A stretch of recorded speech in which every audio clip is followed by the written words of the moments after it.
Okay. Today, my guest is Professor Philip Kotler. I'll keep my introduction short to maximize our time with him. In the next 30 minutes or so, we'll talk about Philip as a person, Professor Kotler as a thought leader and an esteemed scholar, and finally as a mentor to many PhD students and junior faculty. For the sake of time, I'll skip many of his accomplishments and give you a very quick snapshot. Professor Kotler is Professor Emeritus at Northwestern. He has authored 57 books, including the most widely used marketing book in graduate business schools worldwide. He has published over 150 articles in leading journals, several of which have received Best Article awards. Professor Kotler was the first recipient of the American Marketing Association's Distinguished Marketing Educator Award, as well as the European Association of Marketing Award, the Paul Converse Award, Charles Coolidge Parlin Award. He was given the title of being a legend in marketing, ranked #1 on Management A list of academics, was the first recipient of the William Wilkie American Marketing Association Foundation's Marketing for a Better World Award for significant contributions to marketing theory and practice.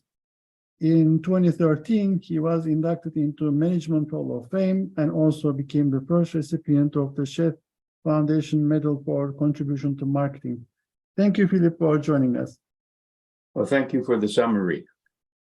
That was very difficult to narrow everything you have accomplished in 2 minutes. What did you want to become when you were a child?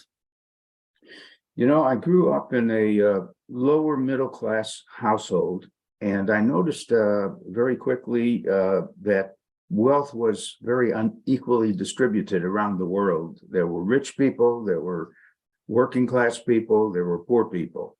And that got me interested in the subject of economics, because I thought the answers to the problem of distribution of income is found in economics.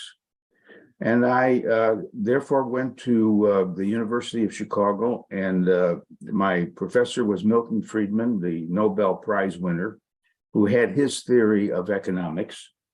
And then, just to correct some of his one-sided view of the world, I then went on to M.I.T. to hear 2 other eminent professors who received Nobel Prizes, and that's Professor Paul Samuelson and Professor Solow. And they were very different in their opinion. Instead of saying that everything about the economy should be free, no restraints, let business do what it wants to, it's for the common good. These professors said that often there are bad practices, there's monopoly, and that the government should play a more important role in making the economy work better for more people, which was very well illustrated by the events during the when Franklin D. Roosevelt had to save the economy, basically, and made government an important instrument in keeping and trying to build up more employment, more jobs, and so on. So all of that kept me interested in economics, except I had a realization after a while that the theory of economics is really one-sided. Namely, it assumes a rational man, that all of us make decisions that are very rational. I surely learned that just from my own buying behavior and watching other buyers, that emotions play a very big role in decision making. You can't talk about the rational man. Just watch someone who's checking out at a food counter. You'll see that they will grab some candy they see. It was not part of their intention, but we are very emotional, basically, in a lot of our decision making. So that got me interested in the field of marketing. And what was very important is that I spent a year with a group of 50 selected people who were all teachers of economics, who were deficient in their mathematics, and the Ford Foundation wanted more teachers of economics and finance and marketing to be given the tools of quantitative analysis. So we spent a year at Harvard learning matrix algebra, a lot of math. And in that experience, I found a very interesting group of marketing professors when I'm an economist, basically. And I joined that group, and I got quite excited about the question of what is the role of marketing in creating social good? Do marketers help increase the amount of social good or actually abuse it? So now I'll stop here because that gives you some of my background in moving from training in economics to getting very turned on to the role of marketing. Well, up to this point, you started with, I'm an economist. You started on the light side and then you moved to the dark side. But then you sold me the idea that marketing people are the light side, and I was mistaken all my life, which is possible, obviously.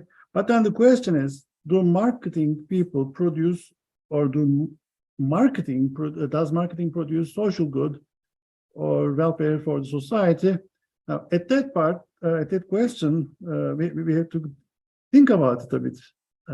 Does marketing, because I thought you would say, oh, then I went to Kahneman and Tversky, I got something in psychology, which was the natural progression when you started talking about biases, impulse buying, and maybe some emotions scattered on it. But then you went directly to operational sides, to marketing. Well, the good news is that even the economists began to increasingly say their theory was too narrow. And now most economists believe in behavioral economics. And behavioral economics is really social science economics. So the idea is, if you are going to postulate a whole theory of how business people behave, you've got to have a view that takes in psychology, anthropology, social psychology, cultural analysis, and so on. So I am very happy to be an economist, but I want to be seen as a behavioral economist. In fact, my work on social marketing is an example of trying to see how we can produce better changes in behavior. For example, a lot of people are drinking, they are busy with habits of alcoholism. They are taking in dope often. And the field I helped invent was called social marketing, not societal marketing, which I'll distinguish because I really helped invent both of those. But social marketing was a set of procedures to help show people that certain behaviors are harmful to them, and they might have the pathway to increasing their behaving in a way which will increase the quality of their life. So we started to talk about examining questions like, why do we get addicted to X, Y, or Z? Why do kids eat too much food that is not nutritious? As a matter of fact, I began to realize that the purpose of social marketing is to contradict commercial marketing. That a lot of commercial marketing feeds us an interest in more products that are not nutritious, and that social marketing is a corrective of commercial marketing when there's been too many bad things done by commercial marketing. Philip, you mentioned behavioral economics. There's behavioral finance, like David Hirschleifer's work on how he looks at the weather and how it impacts the buying behavior of stocks and investments in the market. How do you deal with the question of greed, or the power of greed, the corporate greed at least, in your work? How does it factor in? Well, I've often written pieces about the ethics of marketing and marketers. Greed is a human tendency that we all have in part. And if we are in a big position in a company, running it, for example, we're out to make money. In fact, now we are increasingly asking companies to not start with the goal of profit making, but to start with the goal of purpose making. What is the purpose of your business?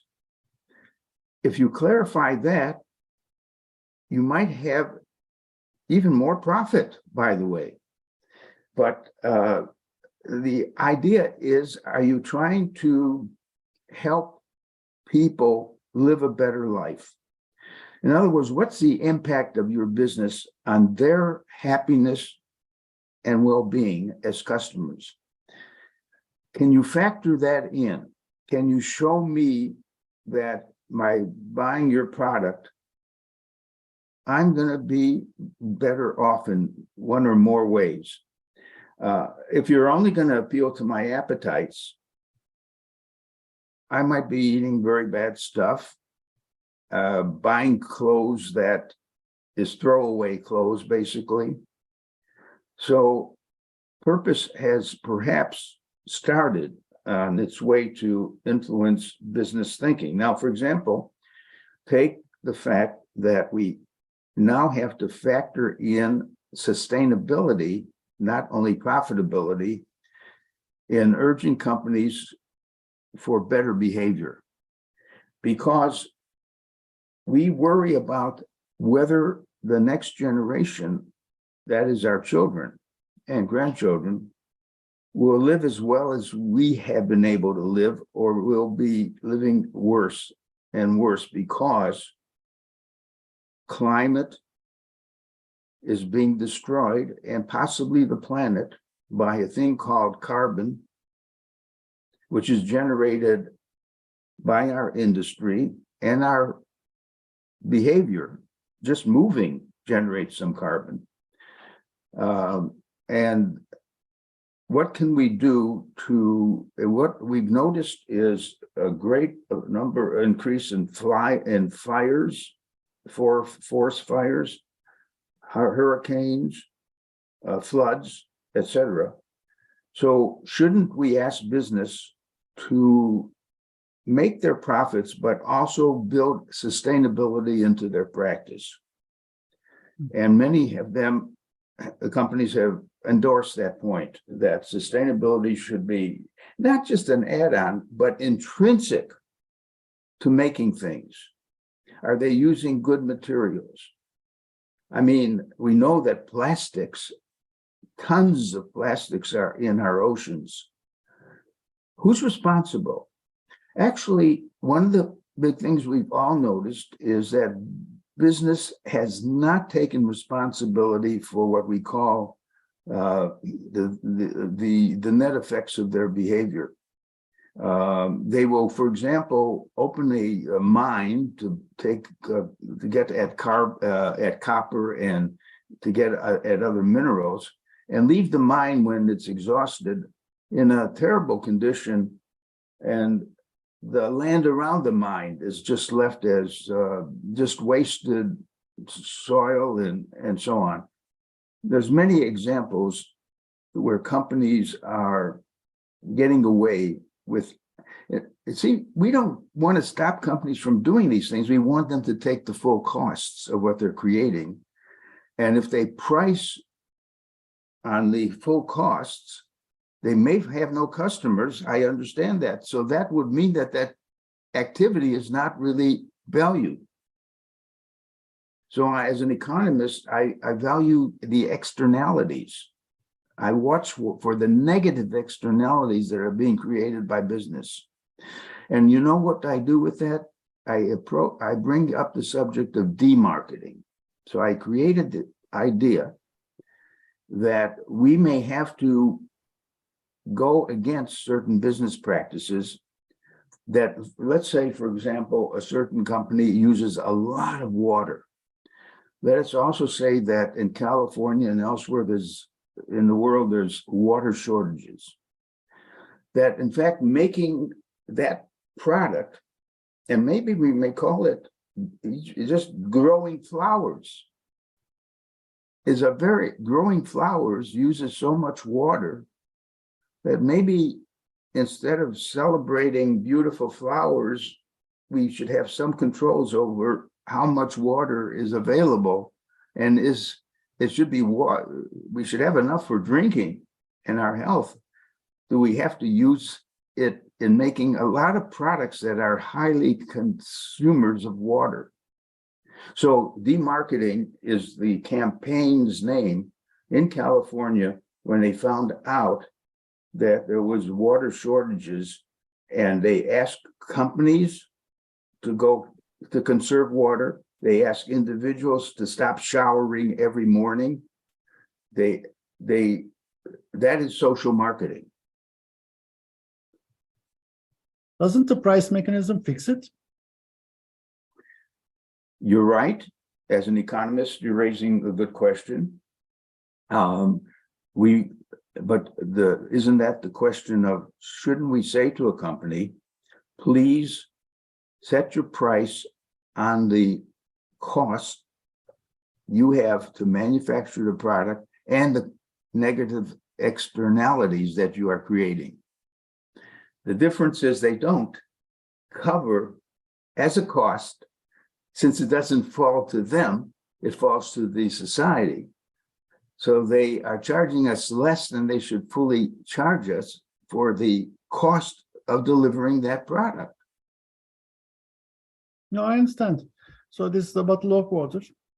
Yeah. And the minute I pay $1 to buy it, the property right of ownership and control rights actually are embedded on me. It is mine. But you're saying the responsibility is the company that manufactures the plastic bottle and uses transportation means to bring it from such and such distance to me because of carbon footprint, etc.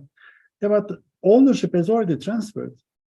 So the property rights is actually transferred, the will, the power, the cash flow rights, the decision rights, everything to me, isn't it? Then the originator of the Well, product. I'd like to convince you not to use bottled water. Okay. I'd like a marketing campaign to convince people that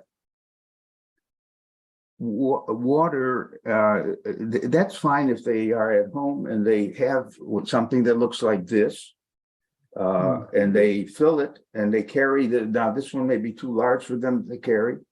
But why should we have a whole industry making plastic bottles, which only end up in the ocean much of the time?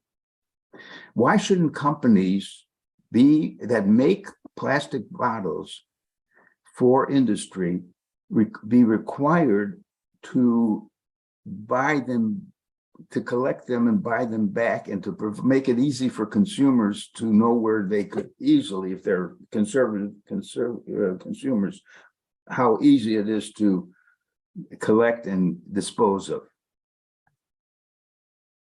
See, social, and I say that certain industries are not good for what we call society. There's a thing called societal marketing, a little different than social marketing. Notice the difference. Social marketing are techniques for trying to discourage bad practices and encourage replacement by better practices. Society marketing is about what is marketing's impact on society? For example, I was recently looking at the game of Monopoly. The game of Monopoly is a wonderful game. We all enjoy it. Actually, but its essence is to train us to be very competitive and to buy property and to form monopolies if we can. So you might argue that the game of Monopoly is a training in materialism. It is a training in the virtues of a private, competitive life, hopefully leading to high living and profitability. So with these new sense of society's impact and what it is, for example, I just finished an article. I wanted to know how many billionaires there are in the world. There's 2,700, and that's an underestimate. I know them by countries, by the way. In my article, I wrote down how many billionaires there are in China, in India, and US. And I find a discomfort with the idea that people, by the way, you're not just a billionaire because you have 1 billion. Most of the billionaires are not $1 billion, 1 billion. They are multi-billion. So then I asked the chat system, which I use, identify the number of billions that the top 20 billionaires have. Well, I think it starts, I'd have to find the article, but everyone, they're in the 200 billion level, the 400 billion level. I mean, one person, one family.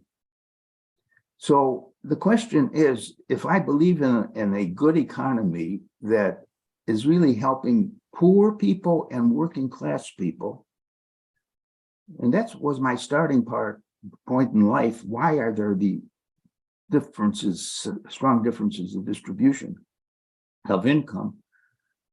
I find we have a major problem in having too much money in the hands of too few people, which leads me to want a remedy, and it's called taxing. We undertax the rich. Oh, they say they're responsible for most of the taxes, paying most of the taxes. They do have that point. They do pay taxes. Not enough by any measure if you care about the well-being of most of the people in a society.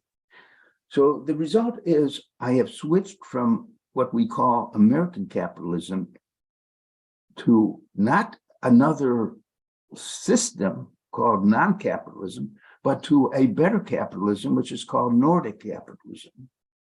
Nordic capitalism is just a description of the system that Sweden, Norway, Denmark, and Finland and Iceland use. Namely, I'll tell you a story. If an American is known to earn each year about $400,000 or $600,000, a European looks at that number and says, "You must be a wealthy person. That's so much money. What are you complaining about?" Well, I'm complaining as someone earning $400,000 because I have 3 children and I can't really afford the college for them. And I also know that if my health breaks down, I'm going to have a bill that is so tremendous it wipes out my savings. In other words, I'm saying I'm a rich, poor American. Did you ever hear the term, a rich poor? No. A rich poor is a person whose income sounds good, but he's not covered for health problems, education problems, or where he lives. So the point is, the Nordic system is different. The Nordic system charges more taxes, higher taxes, but you get your college free education. You get your health fully covered. So the question is, there's a collision between two types of economies, both capitalistic. Is life better for Americans or for Swedes? All right, let me answer that. I think the evidence would be in the form of the populations of the two countries with respect to how healthy the people are in those two countries, how happy those people are, and how educated those people are. If you look at Norway, Sweden, and so on, their populations are the most educated, the most well-being health-wise, and the most happy compared to those under a capitalism which does not handle the public problems that happen to people when big problems happen to people. So I'm a capitalist, but I'm a Nordic capitalist. No, it does make sense. You're talking about the social state being the major player. And I think I remember a paper, I don't know if it's published, it was still an SSRM paper a couple of years ago.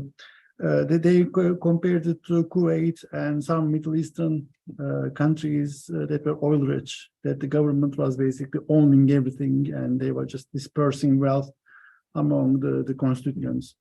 But historically, Denmark didn't start off like this. They're actually very poor. Denmark was a poor country at one time, yes. Very poor country. They didn't have food to eat. So the question was, what saved the country to get into the capitalist system and then the social capitalism? And how come Germany couldn't follow that one?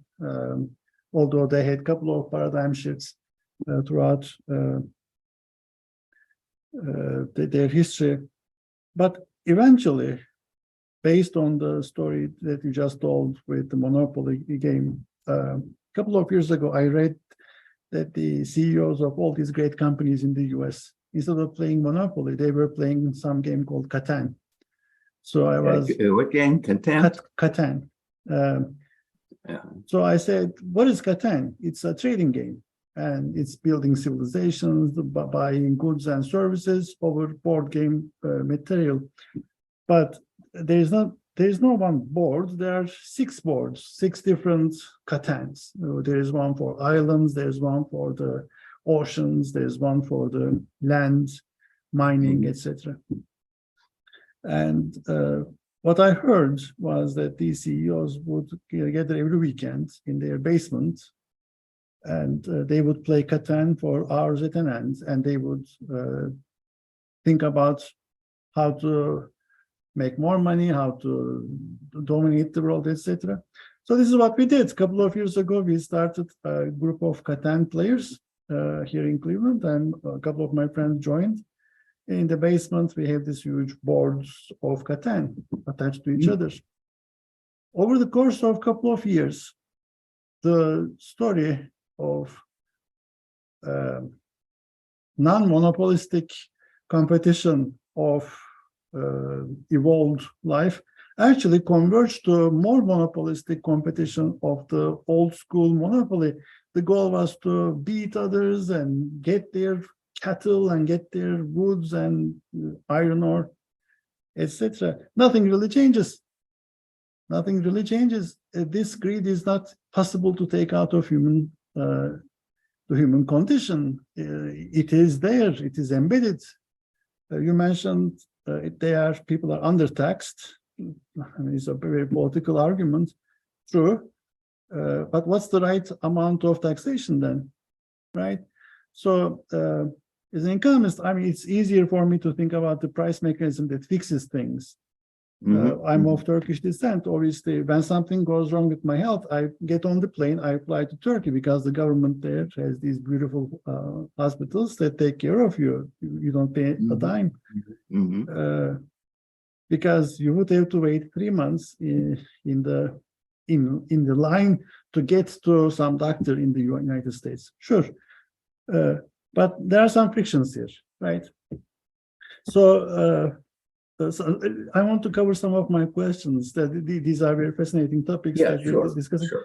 But if you could do it all over again, if you could start all over again, would you follow the same path of career? Would you start with Chicago, then M.I.T, econ, and then get into an elevated form of marketing? Would you do that, or would you do it differently? Well, I believe that I'm sort of a born scholar type, and teaching and learning is my life's pleasure.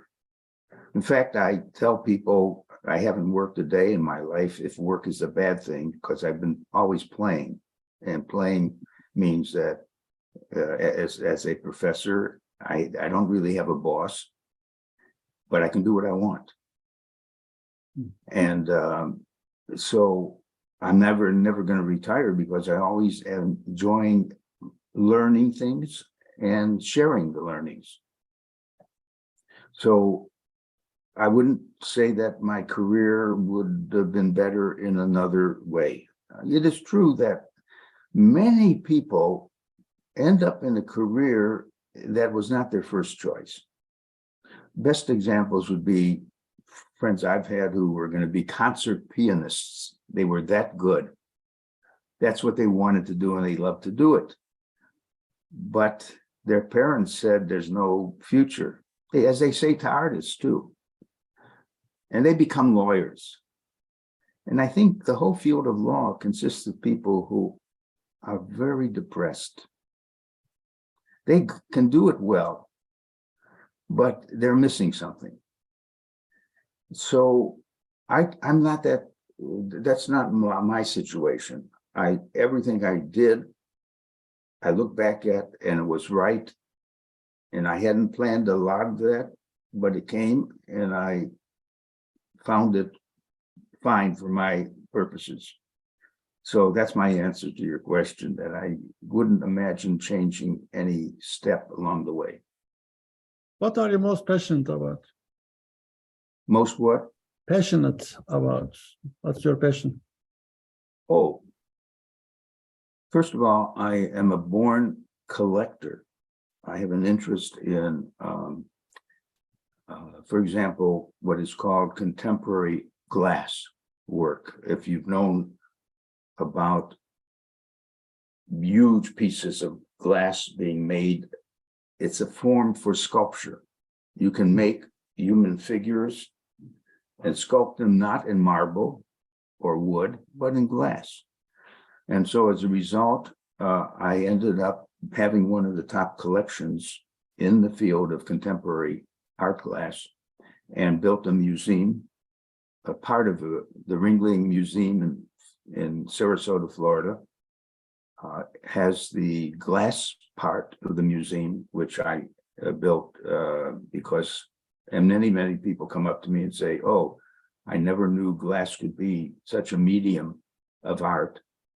And so I also have two other collector interests from Japanese experience I've had. One of them is called collecting netsukis, little art objects made of ivory or wood, carvings that are not bigger than, it's a piece of sculpture that you can hold in your hand. It shows either a tiger with a ferocious growl, or a saintly person, a Japanese person, carrying a big sack on his back. So I collect netsukis, and I collect sword guards. The Japanese swords are fantastic swords, and they often come apart, and the guard keeps your hand from going from the handle into the blade. And that's a piece of art. So when you say passions, I'm excited about things like that, and paperweights and other things. And then I'm excited about people. meeting people, students. And I find that most of the students I teach, but I don't learn from them. But there's always some that are my teachers. So that the idea of being a mentor and having mentees, I've had great satisfaction in having a number of mentees who were my mentors. They knew so much more about something that I was so interested in. And they became my PhDs, some of them, and so on and so forth. So I have a lot of passions that keep me. I wish I would, right now, if I wanted to, I would learn a musical instrument or learn a language. So as a born learner, there's never been any boredom in my life. About the thinking process, so you're sitting idle, your mind is wandering in idle curiosity, some new idea comes to your mind. How does it take shape? What do? You spend months working on it? Or do you work on multiple projects at a time? Do you work every day? How is the process for you? Yeah, I would say every day, just like any writer of a novel, has to have a commitment either to do all the writing each morning of the week, or does it in other forms. I don't have, I'm pretty more free to, but let's say most of the time in the past, I have been working on one or more books. Right now, I wrote an article recently called Why I Wrote 90 Books. I did not write all of them by myself. I wrote about 30 or 40 by myself. I wrote another number of them with one more author. In fact, I have an author who I wrote 8 books with, and a woman author who I wrote 7 books with. And so that kept me busy and on purpose for a lot of weeks of the year when I'm on a book. And when I'm not on a book, I'm probably working on 1 or 2 articles that convey an interest in things that I believe a lot of people should know more about or would like to benefit from. So as far as the articles are concerned, I've often assembled a bunch of them in a book too. For example, there's a company called Medium, and I have 35 articles, and I get good feedback on 35 short articles. I would say they're the minute, these are 5 minutes to read or 10 minutes to read. And I have 35 of them in what is called Medium,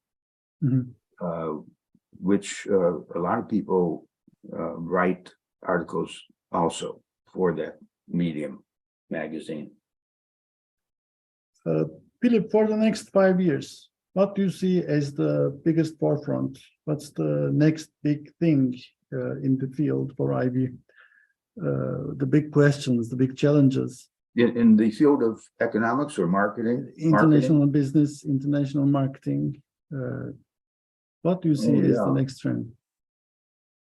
Well, I have a friend who's a futurist who thinks about the power play of China, the US, Russia, India.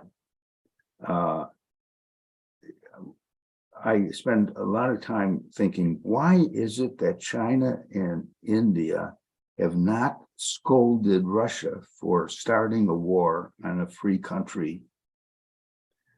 And I'm finding out that they had relations with Russia and China's an example that needs oil, and they can get it from China, from Russia. That India has bought a lot of products in the past, vehicles and other things from Russia, and they can't suddenly changed to a whole different type of vehicle. So their economic interests are keeping them from saying to Russia, you know, you're making the world a less peaceful world and a less profitable world for most people. I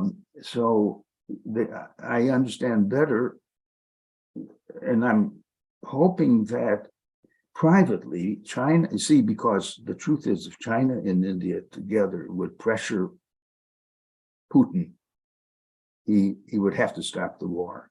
If they say they won't do business with him anymore, Russia will flatten out as a country. It's already a very poor economic country, by the way. They have nothing to sell that we really want to buy. So I think privately, it's in the interest of China and India to caution him and slow him down if possible, but they can't do it because commercially, the trading relationships is such that they benefit. They can't put their economy at risk. An Indian told me that if they stop dealing with Russia, they'd become more like Pakistan, a very poor country. India would become a very poor country. So you're talking about realism. Well, I wrote a book called Marketing Peace. It's a naive question. I mean, it's not just a matter of marketing something. I can market a new soda. Market peace. How do you market peace? That question came to me from a person who was in the family of the Osamas, the bad guy we had. He said, Kotler, why don't you market peace? I said, I never thought of that. So I wrote about it.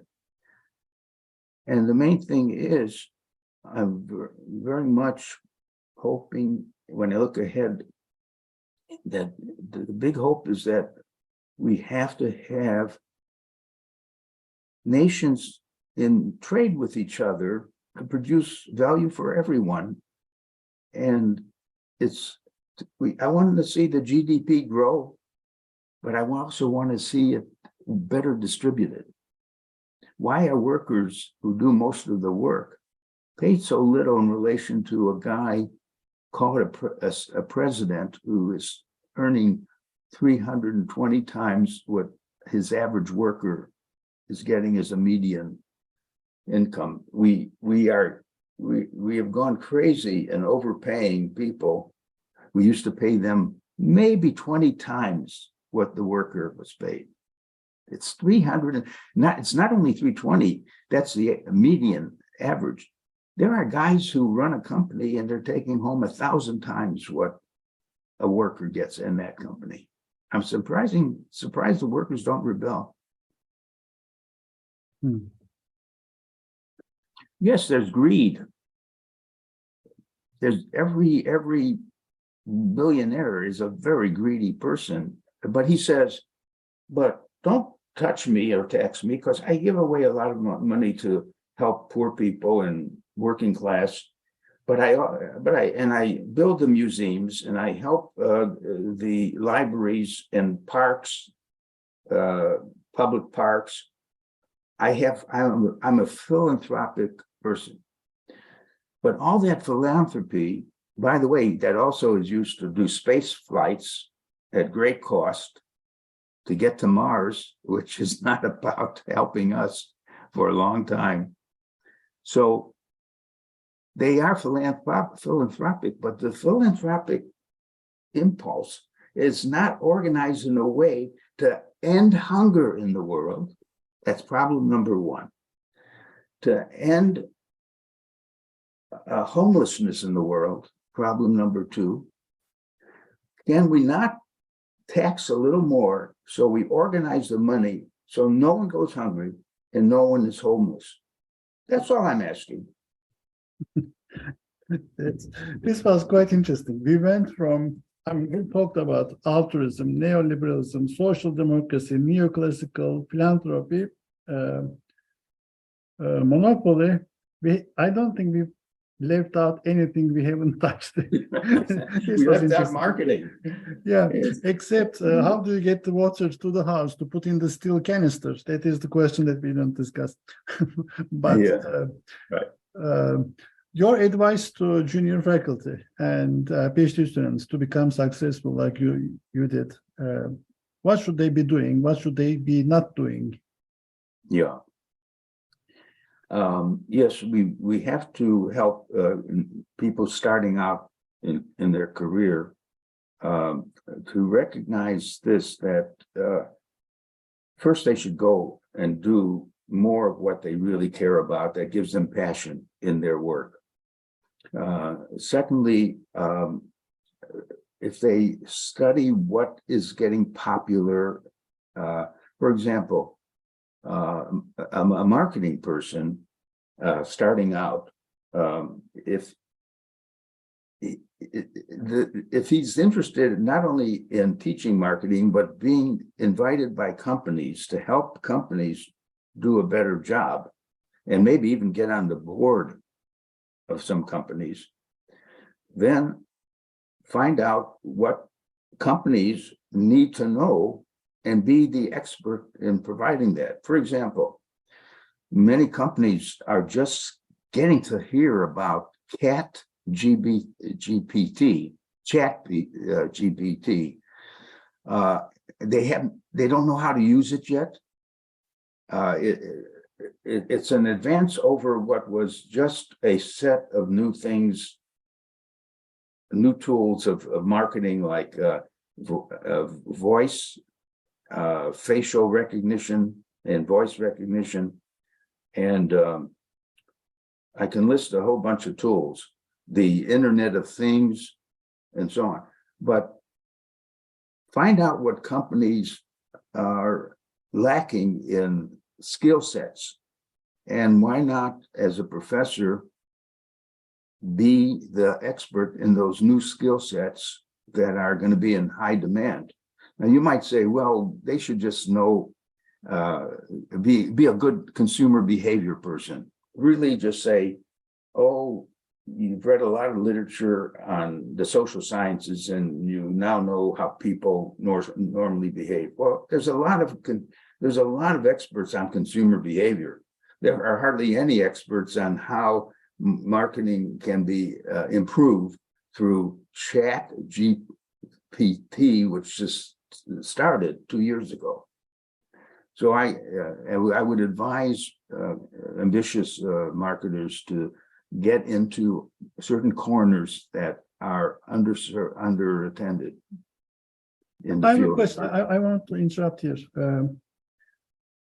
Noam Chomsky talked about chat GP, that thing, the Yes. artificial intelligence chat thing that produces text. And then there are these programs that put a face in front of the text, and the person basically looks like a real person, moves, makes facial things, mimics, and he called it, this is advanced plagiarism. And there are these Advanced plagiarism. Yeah. It's a good point. It's capable of So, being played. My question, there are these two types of people. One is very flexible. There's this new thing and he wants to go after it. Yeah. And there are these other people who are equally smart, equally accomplished, who are traditionalists. They say, you know what, the basic principle of the matter is the program should not be thinking, the program cannot think, the human does, so why don't you do such and such? So these two types of people who are, one is very flexible, like water, and the other one is very unflexible, very rigid, and yet he wants to call it like principled. Is there a soft spot between them? Is there a right amount of combination, or do you have to pick one? Well, isn't it the old story that any new invention can be used for good or evil? I mean, a car is wonderful to have, but you kill people with a car if you use it wrong. it is true that the new methodologies can allow us to propagandize, to get into what we call misinformation and disinformation. We can show a picture with the face of Biden, let's say, even saying something that Biden would never say, but get it into media and then confuse people about what he's saying. So there's a lot of abuse. We've got to spot and highlight things that are not, that are fake news, basically. Mm-hmm. Yes, a lot of this. But on the other hand, when I got into the chat development, that it helps you so quickly understand something, because remember, the chat is going around the world, and I'm not going around on my own, searching about everything said about a subject, and then putting it out in text, which is very balanced and readable, with some errors. They may say, this is 3 years ago, and they're wrong, it was 1 year ago. Yes, there are errors. The trouble that high schools have now is they can't ask students anymore just to write essays at home, because the students who are trained are going to get a beautiful essay done for them by just going to chat. Mm-hmm. So what you do is you tell the kids that I'm going to put a question to you in class, and turn off your computers. You're going to right now write an essay on that. So they can't go to chat in their computer and so on. So everything could be used for good or bad. I know you wouldn't go so far as to say that, therefore, a professor who wants to learn chat and use it and be a specialist in its use shouldn't do it, because it's also an instrument that could be used for faking things. No, the companies need the positive use of it for expediting a lot of their work. For example, when you're writing copy for a new product, do you know, probably chat could write a better initial thing that you could change around than you can. Chat is now writing poems for people. I just wrote a love poem to my wife, and it's so beautiful. I had to tell her I didn't really write it. It was made by chat. That's fascinating. Okay, for the sake of time, last question. What's the question that I should have asked you but haven't? The question about? What is a question that I should have asked you but haven't? Oh. Did I leave out anything? About what else you might have asked me. You did a good job, because we got into all the side talk about so many things, and I've enjoyed that with you too. I would say you did list a whole bunch of questions that I read about, but I don't remember anything that we could add to our discussion. I will say that marketing is at a point now which may need a new think. There's a book I just saw called The Marketing Rebellion or something. And one argument is that marketers have forgotten humanity. They say that they care about the customer, but they don't show it, and they don't really care. The large companies never are close to you. You're just another person. And that we got to get back to a marketing that meets its claim of really customizing for you, knowing you well enough to design, to not bother you when you're not going to buy a car, and to offer you a very good car when you really want a good car. So that problem has its downside too, because how much do I want an auto company to know about me? I mean, yes, I would want them to know about a wish I might have for a certain type of car, but they're going to try to, nowadays they can find out how I shop, what media I watch, what moves me. I sometimes think there's a real privacy issue that marketers have skirted and avoided, which is going to blow up in their face to some extent. But thank you for your questions. They were very helpful for my own thinking. Thank you for your insightful comments, and I learned a lot. I enjoyed it a lot. You gave a lot of things to think about, and these side dishes are the actual main course. This was very good, a good spread of tapas. Thank you so much, Philip. I enjoyed it a lot. Thanks. Okay, and as another economist, the two of us enjoy talking about these things together. Thank you.